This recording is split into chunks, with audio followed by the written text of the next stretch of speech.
Muy buenos días, muy buenas tardes y muy buenas noches. Sed bienvenidos a otra reseña literaria de Puro Vicio, Cine y Literatura. Soy Guillermo Mas y hoy vamos a hablar de dos obras fundamentales de dos autores importantes a la hora de entender el tiempo en el que vivimos y el tiempo del que venimos. Me estoy refiriendo por no, luego me dicen amigos que ven estos vídeos, me dicen que tardo mucho en revelar de qué voy a hablar. Bueno, venga, pues por ir al grano, aquí están. La carretera de Cormac McCarthy y La voz del fuego de Alan Moore. En principio son dos libros que no tienen mucho que ver. De hecho, son dos libros que a nivel literario son excelentes, pero que ciertamente uno es bastante mejor que el otro. Es decir, yo creo que La carretera está entre las tres mejores novelas que se han publicado en lo que va de siglo XXI, y estoy comentando esto a finales de 2020, con lo cual ya hemos tenido 20 años para ver. No es esto como la gente que en 2001 ya hablaba de las grandes novelas del siglo. No, ya han pasado 20 años, que es casi un cuarto de siglo. Ya nos podemos ir haciendo una idea de qué hemos recibido en estos años.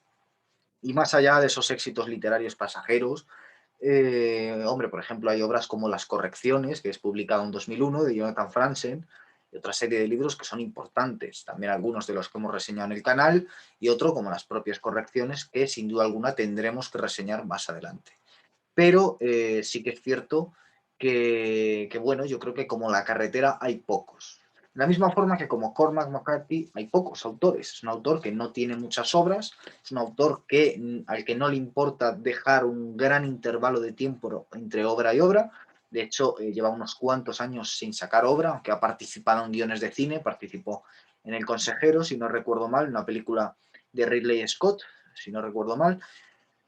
Pero yo creo que de novela no ha vuelto a sacar nada posterior a este libro, a La carretera, que es un vaciamiento. Había sacado otros libros anteriores importantes, su trilogía de la frontera, su Meridiano de sangre, su Sutri, pero como La carretera, digamos, es el punto máximo, el Everest de la obra de un autor importante.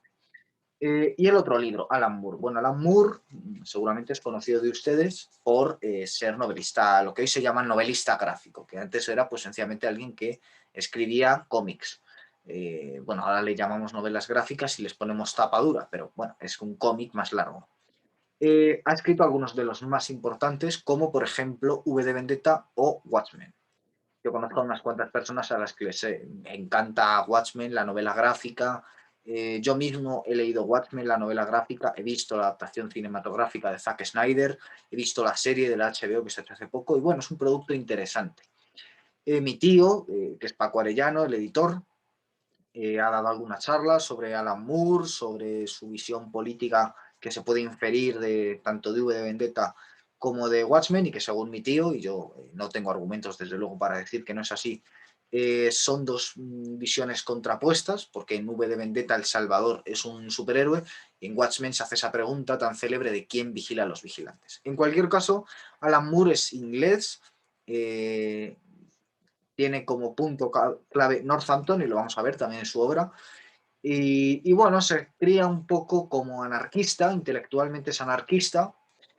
Más tarde, cuando cumple los 40 años, se hace mago, pero mago no en el sentido de leer las cartas de madrugada, sino mago en el sentido de una unificación entre lo técnico y lo natural, y entre medias el hombre. Es decir, el hombre viene de la naturaleza y va hacia la técnica, y el hombre se caracteriza en la historia, como han postulado algunos pensadores importantes, como un animal técnico, un animal cuya historia es la historia de la técnica, más allá de la historia de los acontecimientos y de las guerras. Realmente la historia del ser humano, para algunos autores, como por ejemplo en España Félix Duque o Javier de Lorenzo, es la historia de la técnica.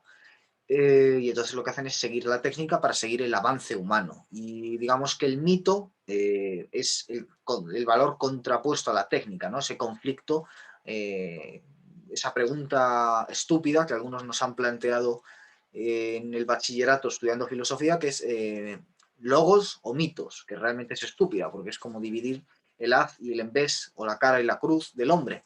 Bueno, Alan Moore, su concepción de la magia es la magia como la reunificación del hombre, es decir, la magia como conector del hombre tanto a la naturaleza de la que es originario y que, como hoy estamos viendo, desprecia, ¿no? Todo el tema del calentamiento global, más allá de que eso sea una campaña o no y de que mucha gente esté ganando dinero, evidentemente la degradación del planeta sí es algo objetivo. Desde luego, el abandono y desprecio que el hombre ha sentido durante mucho tiempo del planeta en el que se ha formado y en el que vive, desde luego es un hecho innegable histórico. Y de alguna forma esta concepción de la magia lo que sería es unir eso con el abrazo a la técnica del hombre. Es decir, el hombre cada vez más, y sobre todo en el siglo XX y XXI, ha ido en pos de la técnica. En cuanto a Cormac McCarthy, bueno, McCarthy siempre ha sido un autor, es norteamericano, es un autor que ha publicado muchos años en la misma editorial y con el mismo editor que Faulkner.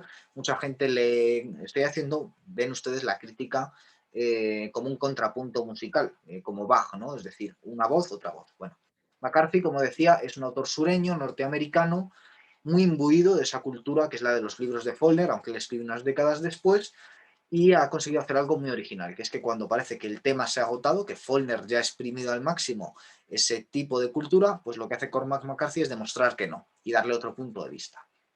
¿Cuál es el punto de vista de McCarthy? Bueno, como Faulkner, McCarthy es religioso, o por lo menos tiene una concepción religiosa, aunque no sea ni ortodoxa ni la conocida de todos. Pero sí que hay ese conflicto metafísico del hombre que también podríamos encontrar en Faulkner, a diferencia de otros autores coetáneos que solo descartan. Eh, También es un autor donde hay una violencia muy explícita y actos muy brutales. Sí que es cierto que Faulkner estaban, sin lugar a la duda, pero Faulkner no traspasó cierta línea. De hecho, la única vez que Faulkner pudo traspasar cierta línea fue con su novela Santuario, que él siempre despreció, a pesar de que a mí me parece una obra maestra y quizás en muchos aspectos su mejor novela, en otros no. En otros, para mí la mejor novela de Faulkner, aunque no venga el caso, es Mientras agonizo. Y Santuario quizás sea la que más me guste, aunque él la despreciaba por eso, porque él traspasó ciertos umbrales y lo hizo porque necesitaba dinero y sabía que eso le iba a garantizar más fama. Y digamos que Cormac McCarthy no desprecia esos umbrales, sino que va a ellos. Cormac McCarthy es un autor cuya obra está basada en precisamente transgredir ciertos umbrales. Son novelas muy violentas, muy violentas, muy descarnadas, muy brutales, y digamos que la búsqueda de Dios de McCarthy es una búsqueda a la inversa, es decir, es un místico a la inversa. Mientras que el místico busca el vaciarse, el abandono de sí, el olvido de sí para dejar entrar a Dios, lo que busca McCarthy en sus novelas es la autodestrucción a través de la degradación humana por la violencia extrema como búsqueda de Dios. Es decir, es como Caín, como si Caín, su acto para romper el silencio de Dios fuera matar a Abel. Digamos que esa es la posición religiosa de Cormac. Volvamos otra vez con el señor Alan Moore. Alan Moore hizo un documental brillante que les recomiendo, que está en YouTube y que tienen que ver, porque de verdad que todo lo demás son tonterías. De hecho, si ustedes paran ahora el vídeo, lo paran, se van a ver el documental de Alan Moore que ahora les digo, y luego vuelven, harán bien. El documental se llama Mindscape. Mindscape. M-I-N-D-S-C-A-P-E. Creo que lo he deletreado bien, que lo hago de memoria. Mindscape. Es un documental interesante en el que mezcla autobiografía, es decir, van a encontrar lo que yo les he contado antes de su periodo anarquista, su coqueteo con las drogas, sus inicios como dibujante de cómics y luego guionista, su viaje a Estados Unidos, el éxito de sus grandes obras, luego el rechazo que siente por la novela gráfica. Él ha hecho declaraciones muy brutales diciendo que la gente que lee cómics es adulta, es tonta y cosas así, después de que él ha cosechado una fortuna. Y luego cómo se convierte en mago con 40 años, cuál es su concepción de la vida y más tarde, pues cómo pasa a la literatura. También tiene otro tipo de vídeos y tal. Él, por ejemplo, ha especulado mucho sobre cómo vamos a vivir en el futuro y él su apuesta es que vivamos eliminando el concepto de nación y viviendo en pequeños reductos de población que colaboremos entre nosotros y que hagamos uniones a gran escala de, digamos, todo el planeta unido por uniones hechas a pequeña escala de reductos de población. Esa es un poco la idea que tiene Alan Moore. Ya hemos contado su concepto de la magia, su concepción de la magia y su trabajo como mago, y todo eso influye directamente en la literatura. Este libro es el libro de un mago, mago tal y como lo hemos entendido antes. Aquí no hay conjuros ni hay pócimas. Es una obra literaria, es decir, es un libro de relatos. Yo me lo compré en esta edición antigua cuando todavía no lo habían reeditado, hoy en día está reeditado. Y lo han reeditado porque ha sacado otro libro después, que es Jerusalén, una obra brutal de 2000 páginas, en el que cuenta la historia de Northampton a través de los tiempos, contando diferentes historias, pues la hija de James Joyce, etc. Yo no lo he leído, tengo ganas. Este es el libro anterior y es un poco el ensayo, digamos, este es el ensayo de Jerusalén. No sé si escribirá algo después de Jerusalén, dudo que pueda escribir algo de esa magnitud, pero bueno, nunca se sabe. Este libro ya era muy ambicioso y fíjense que tampoco es tan largo. Es un libro muy ambicioso porque también trata de contar la historia de Northampton a través de los tiempos y a través de un número de relatos. O sea, es un poco una versión muy, muy, muy abreviada de lo que luego será Jerusalén. Estoy buscando cuántos relatos hay para que se hagan ustedes una idea. Aún así, a pesar de que sea un libro de relatos, hay que leerlo como una novela, es decir, hay que leerlo todo el tirón, porque al final es lo que interesa. Pues no, no vienen aquí los relatos. Más razón para leerlo del tirón. El caso es que esto es una inversión en la narrativa postmoderna. Eh, Puede tener ciertas similitudes filosóficas con Thomas Pynchon, con el autor norteamericano que da nombre a este programa. Puro Vicio se llama así por cómo se llamó en español la adaptación cinematográfica de la novela Inherent Vice, Vicio Inherente, de Thomas Pynchon, que en español, la película la hizo Paul Thomas Anderson, se llamó Inherent Vice también en inglés, pero se tradujo a español como Puro Vicio. Nos gustó el título y por eso se llama así este programa. Bueno, pues Alan Moore tiene ciertas similitudes intelectuales con Pynchon.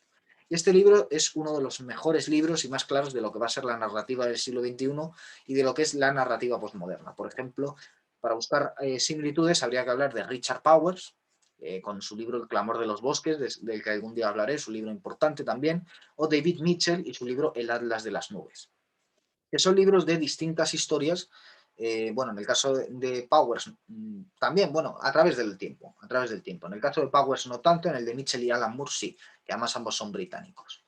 Entonces este libro lo que nos cuenta es a través del tiempo la historia de Northampton. Empieza directamente con un hombre de las cavernas.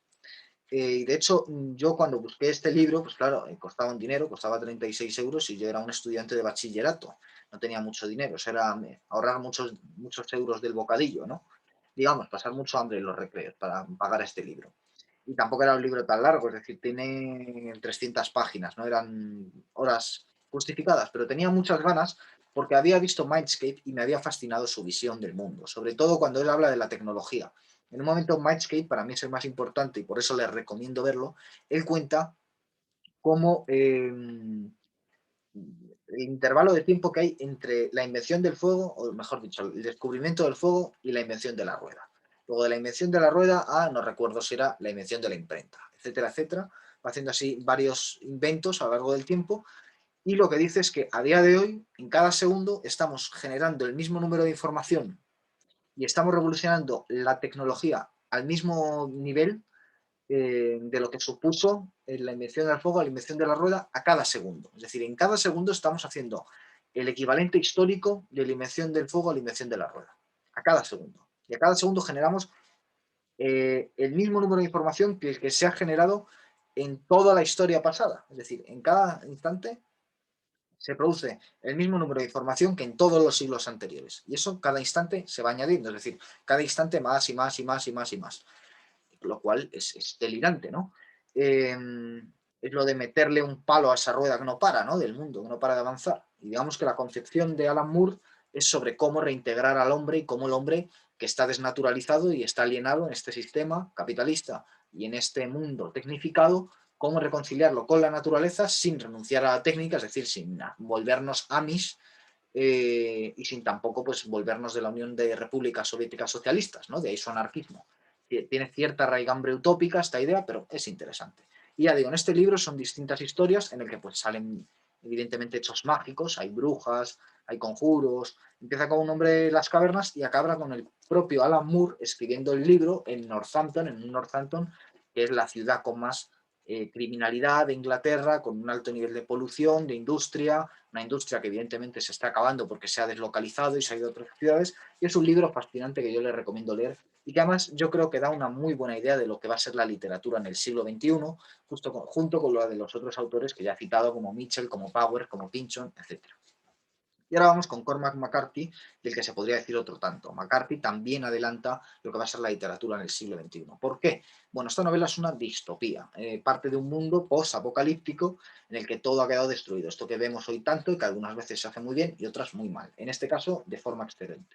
Hay una adaptación cinematográfica de esta novela que está bien, protagonizada por Viggo Mortensen, está bien, el director no recuerdo quién era, sé que es australiano, está bien, eh, y evidentemente esto ya son palabras mayores. Es la historia de un padre con un niño que han sobrevivido al apocalipsis, en el apocalipsis han perdido a la madre y que vagan por un mundo devastado tratando de sobrevivir, ¿no? Hay unas descripciones del hambre. El hambre es un tema que hemos perdido mucho en la literatura moderna. Habría que ir a Knut Hamsun y su libro Hambre, habría que ir a Dostoyevsky para saber lo que es el hambre en literatura, que ha sido una realidad en Europa durante siglos, que todavía lo es, y sobre todo ahora por las crisis económicas, tanto la de 2008 como la que estamos viviendo ahora, y que sin duda alguna lo es en el mundo, ¿no? Un tercio del mundo pasa hambre, y todos los días mueren millones de personas, o miles de personas, mejor dicho, de hambre. Y es brutal, y vivimos con ello. Y este libro hace unas descripciones del hambre que ponen los pelos de punta. Como digo, es un libro con una violencia extrema, el padre y el hijo huyen de un grupo de caníbales, pero lo que tiene es una escritura prodigiosa y difícilmente comparable. Es muy difícil encontrar un libro tan bien escrito y tan fascinante como este. Con un nivel tal de concisión, o sea, es que está todo perfectamente milimetrado, recortado, o sea, son frases que es que no puedes ponerle ningún tipo de pega y te lees todas las páginas del libro, que son, ya ven, no es mucho, son 200 páginas, te las lees acongojado y fascinado por la prosa, ¿no? Por esas conversaciones que tienen el padre y el hijo, a veces filosóficas, a veces cotidianas, dentro de ese mundo evidentemente nada cotidiano, donde todo es extraño, que huyen, que tienen situaciones de auténtica violencia, donde cada vez que se encuentran con un ser humano hay una situación de tensión y un dilema moral interesante, y que tratan de buscar un mundo mejor. Y es interesantísimo. Y evidentemente en este libro salen cuestiones metafísicas, religiosas, interesantes. Ya digo que él es un hombre con una concepción religiosa verdaderamente interesante. Y les voy a leer un fragmento del final, que no es contarles el final del libro, no lo voy a hacer esta vez, a pesar de que es un final que sería interesante y sería interesante analizar. Es un giro final brusco, y demoledor, pero aún así me van a permitir que les lea una parte que no revela nada, pero que sí queda un toque hacia el final del libro que pone muy bien de qué trata la historia en realidad. Dice, perdón, es la página siguiente.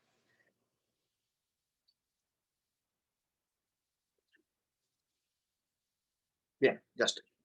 Dice, la mujer al verle lo rodeó con sus brazos y lo estrechó. Oh, dijo, me alegro tanto de verte. A veces le hablaba de Dios. Él intentó hablar con Dios, pero lo mejor era hablar con su padre, y eso fue lo que hizo y no se le olvidó. La mujer dijo que eso estaba bien. Dijo que el aliento de Dios era también el de él, aunque pasara al hombre de hombre a hombre durante los siglos. Bueno, ¿y por qué leo esto? Porque de alguna forma es la misma idea que hay aquí.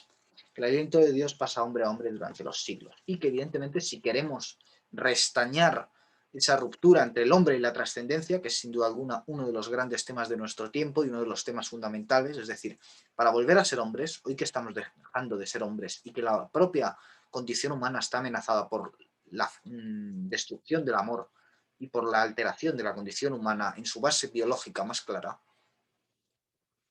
para restañar eso y volver a reclamar esa espiritualidad que sin duda hay en el hombre, esa dimensión trascendente que mucha gente no practica en su vida, no sabe que tiene y que vive amargada porque no sabe que la tiene y no la desarrolla, bueno, pues lo que hay que hacer precisamente es comprender eso, tener esa visión de la globalización como un mundo interconectado donde todo remite a todo y donde todo está poblado por una latencia espiritual que un místico diría que es Dios, ¿no? Y Cormac McCarthy en este caso es un místico y nos dice que es Dios, y Alan Moore en este caso es un místico y también nos dice que es Dios. Por lo tanto, aquí quedan dos libros fundamentales para entender el siglo XXI, dos de las mejores obras. Yo también podríamos decir que La voz del fuego es una novela o un libro de relatos peculiar, dos obras fundamentales para entender nuestro tiempo, para entender el siglo XXI, dos obras de excelencia literaria imprescindibles que hay que leer, dos obras que recomiendo encarecidamente y que les van a invitar a ustedes a la reflexión, de dos autores que no se pueden perder porque intelectualmente son de los mejores que nos explican nuestro tiempo. Y con esto llegamos al final de la reseña. Espero que les haya interesado. Si es así, Les animo a que se suscriban a nuestro canal, a que le den a me gusta y a que por favor nos dejen algún comentario, si están de acuerdo o si no con algo de lo que yo he dicho. Si han leído alguno de los autores, si les interesa leerlo, si han tenido algún tipo de experiencia con un autor similar que me puedan recomendar, del que quiera que hablemos en algún programa, una película, etcétera. Lo agradecería porque es lo que nos anima a seguir trabajando. Y ya digo, con esto llegamos hasta el final. Solo me queda agradecerles su tiempo, su atención y despedirme hasta la próxima emisión, hasta el próximo programa. Un abrazo y cuídense.